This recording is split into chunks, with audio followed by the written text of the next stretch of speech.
speaker today is someone who chose curiosity over comfort and purpose over predictability. From trekking the outdoors with her father at the age of 6 to discovering the freedom of flight through the NCC Air Wing, Anita Deshpande followed a quiet inner calling that eventually took her from corporate boardrooms to open skies.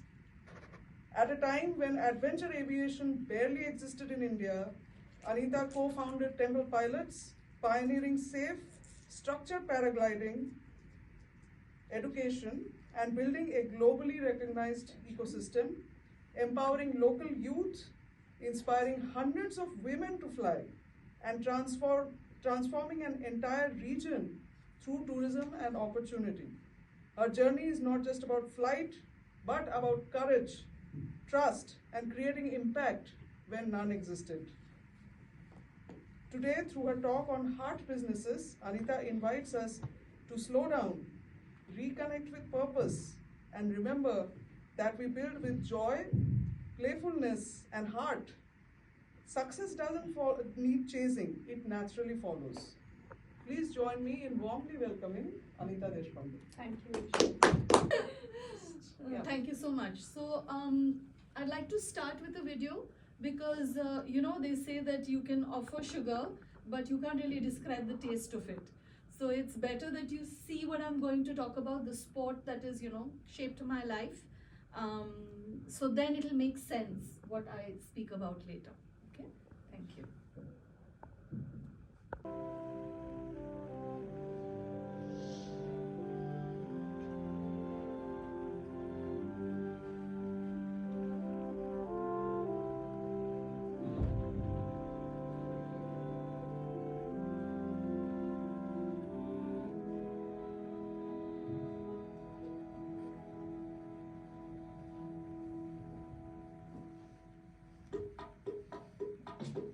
How was it?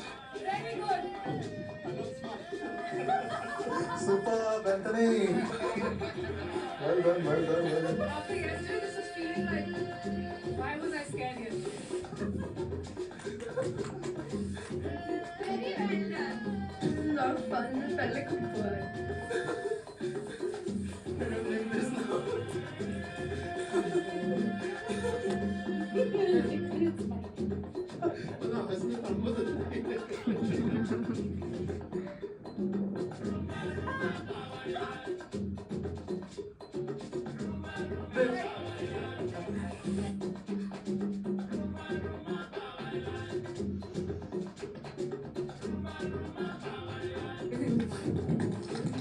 Yes, he is delighted.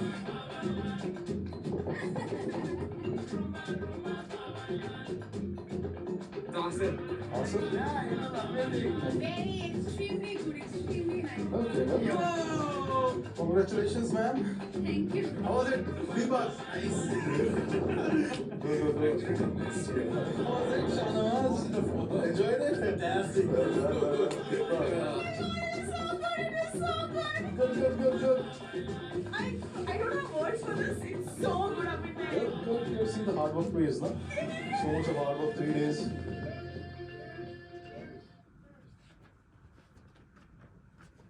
Learned. My husband and I, we are co-founders of Temple Palace Paragliding. We are a 25-year-old organization. We started pre-social media. Internet mobiles have just come into the market.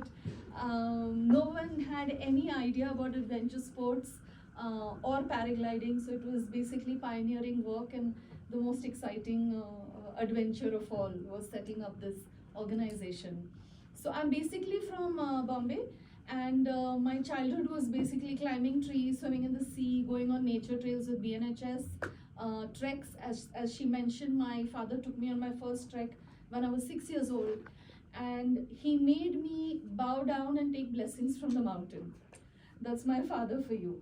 So that sort of instilled in me such a deep connection and relationship with nature that I knew when my corporate career started later on that I would not last there for too long, I had to do something that was connected with the outdoors.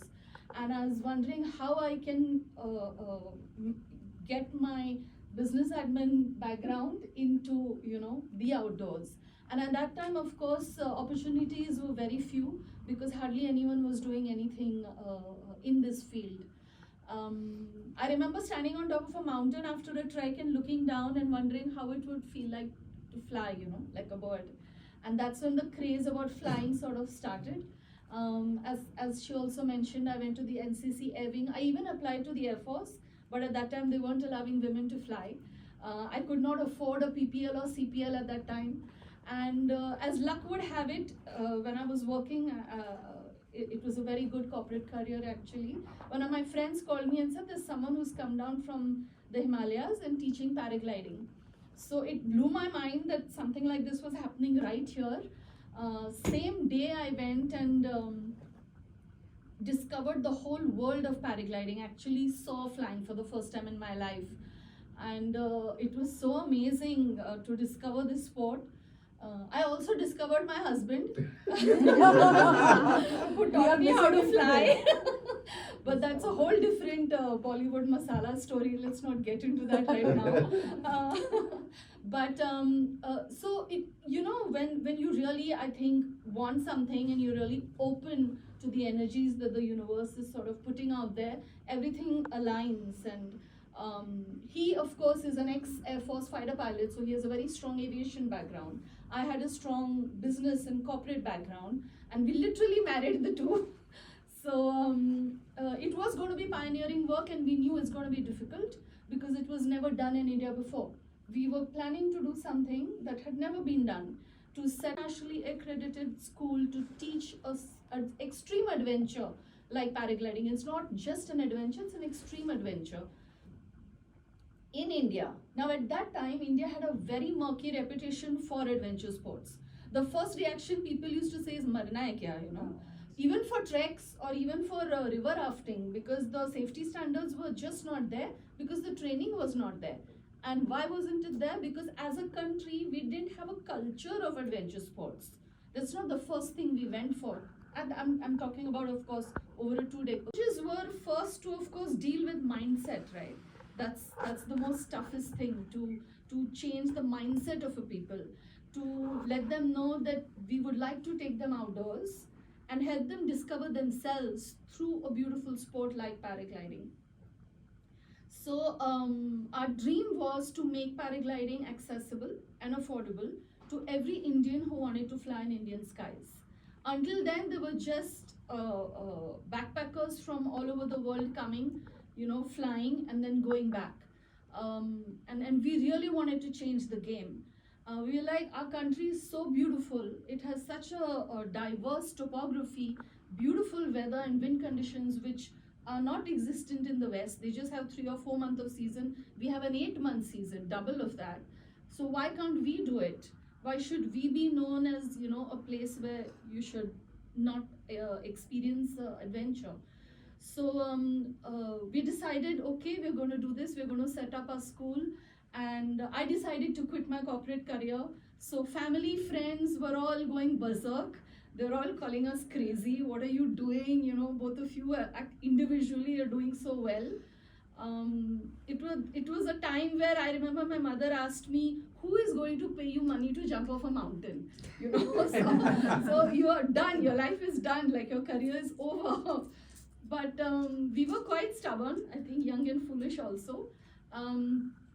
We were so confident about what we were doing, we didn't even have a plan B. There was no, if this doesn't work, we'll do this. We were totally sure because we loved it so much. And that's where I come to where, when she introduced it also, she meant when she said it was a heart business. For me to do something that mattered to me, that made me self-motivated, that made me get up every day. And if I had a choice in front of me, I would yet choose this life. Because I loved it. I loved flying. I loved meeting people. I loved connecting with people. I also loved being a witness to the impact the sport had in transforming their lives.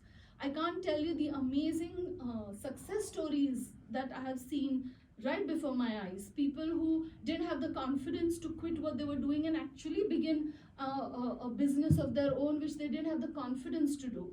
So This is just one simple example, but to actually do something that matters and to create change and see it in front of you day after day, for me was a huge high. And of course, flying in itself was so beautiful. So of course, we ignored all the other narratives that were around us and went ahead with this. Huge number of challenges, because of course, as I mentioned, it was pioneering work. One of the first things was, again, as I mentioned, mindset. Then of course came something like the authorities who had never heard about this sport. So how do you explain that to them? Fortunately, we got some windows. There were people who were into sports who sort of gave us the time of day. Then of course was the equipment. Each and every part of this equipment, right from the from the harness to the helmet, is imported because it has to be certified. And we were very sure that if we wanted to build a safe organization, we cannot compromise on important things like equipment or safety standards. So again, that, to be able to organize for that. Then manpower. You have to create a team of professionals who are going to teach flying. And this team had to be trained from scratch because there aren't ready-made professionals. So that also curating it. Now this is a very interesting story, and I'm sure you all would love it. Our team is made up of village boys. They are boys from the rural areas around Kamshet, where we are based. If you see them now, they are internationally licensed instructors, speaking in very good English, teaching many times foreigners in their language, a sport that is also theirs. Wow. I don't think anything can speak about the spirit of India the way that this example can.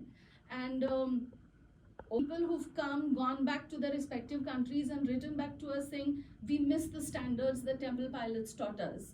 So I'm so proud of our team. And I'm so proud of the journey that they've, gone through. And more so, I'd like to say, we've got amazing potential in our villages, everywhere, just waiting to be tapped. So again, I come back to the challenges. After the team, then of course was how do we set up and have systems and practices in place. So that is what we really focused on, because our motto even up to now is safety comes first. We don't compromise on that. I was just talking to Saili before this. She's done tandem with us, and she was mentioning how impressed she was with the briefing that she got. And that's a part of the whole SOP system about being an international organization, that you don't compromise on safety at all. In fact, we tell our clients that your experience and the business comes second. First priority is safety. And that's how we've sort of gained a very strong reputation. Also for me, it was a very male-dominated industry at that time. There was no woman in India into adventure sports. So when I did go out for marketing and giving presentations, to corporates or educational institutes, they used to look at me like, what, she's going to teach us how to fly, At that time, the scene was different. People, how they felt about you, they showed you. They didn't hide it, Yeah, it was very interesting. But we went through it all. It was brilliant. It was an adventure. I won't say it was like a cakewalk, but we went through each day with coming up with solutions. We did not get bogged down by the enormity of the task at hand. So it didn't feel also, if you ask me now, it didn't feel also it was so tough and I struggled a lot. It was a joy. I remember like there were parts where there weren't even roads going to the flying site. So we didn't even have vehicles at that time. So what do? We take bullock carts from the village. Wow. And the glider is the most modern form of free flying aviation. So this vehicle is on that vehicle, which is the oldest, and now we are going to fly. I thought that is a very cute story to tell you. So there were solutions like this that we came up with, and it worked for us.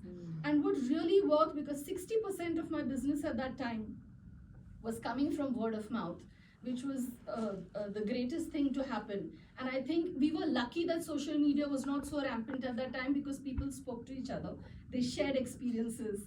It was a beautiful energy that was created, because we not only taught people how to fly, we also wanted them to discover themselves as they through sport. We all have a huge reservoir of strength within us, of wisdom within us that gets drowned with a lot of information coming externally, to us. So we sort of wanted to make people realize that through nature and through the outdoors, because Mother Nature, according to me, is the ultimate teacher. There can be no one which can surpass that. My takeaways and my learnings that I'd like to share with you, I think the first one would be that I loved what I did. It didn't feel like work. I love that I love, and I have a very strong purpose in the work that I was doing. So there then came a very beautiful inner alignment, which I like to call like a flow, and that I think brought with it solutions, and everything sort of organically grew. Not that I was running behind anything as a business head or getting desperate or, coming from a space of lack, as coming from a space of fullness and completeness. And I think nature and the outdoors had a lot to do with that. But this is true of every business, and I really feel if we function like that from a space of fulfillment and lack, you will find there's great alignment and everything falls in place. It should not just be the mind that is working, it should be the entire system, our heart, our soul, our passion working towards a certain goal, and then it becomes really easy. That's one. Second is believing in myself. A lot of people told me a lot of things that would go wrong, but sometimes stubbornness pays, and you sort of don't listen to the outside noise, but trust yourself. And it's not very easy to trust yourself when you really don't have anything to show. There is no roadmap, right? You're doing something for the first time. But it's good to follow your instinct, because the more you follow it, and I feel this works a lot with women, it grows more. The more you follow your instinct, the more your instinct works for you. So that I think really helped. And also, again, when I was in my childhood, we used to go to Ramakrishna Mission very often. So Swami Vivekananda had a profound impact on me. One of the first words that resonated with me was fearlessness. And I really held on to it for dear life. Not that I'm fearless all the time, but I knew that that was a very important value and concept that I want to hold on to. So automatically it sort of became a big part of what I was doing, personally and professionally. And the third, of course, is I think we need to be kind to ourselves. We forget that. That I'm telling you something that I'm yet working on myself, but I say it more to women who come to fly with us. Be kind to yourself. Don't postpone looking after yourself, which we always do, right? I don't know, it sounds very simple, but I think it's so important, because sometimes it's too late and then you realize you've given everything and now the tank is empty. So you need to replenish. I love yoga and I do yoga very regularly. That's a very big part of, how I am. But yeah, these are my takeaways. I just want to end this with saying, I really thank you, Roshna. I'm very happy I met you. I don't know, our energies really resonate. I'm very inspired by you, and now a lot of you who I have heard. Thank you for including me, and please, please, please, if you can, and if you can take your families, get out. It is a beautiful world out there. Let it do for you that a closed room can never do. So I end with that. Thank you. Three main things that we do. First is training courses. So it is the basic course is a 4-day course, and you learn how to fly solo in this course. We also have 7-day, 10-day, 20-day, and 40-day. So, and these are all internationally licensed courses by APPI, which is an international organization. As a school, in an 8-month season, we train more than 500 students now, from where we started to where we are. We are also the most premier school in Asia, if not the world.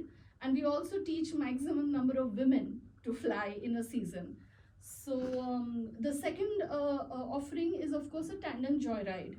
So like how Saili did, but we have different joyrides. It's just a normal joyride, then we have an instructional where you get to hold the brakes with the instructor behind you and feel how it is to fly. And third is an acro where there's a lot of acrobatics in the sky and you can enjoy that.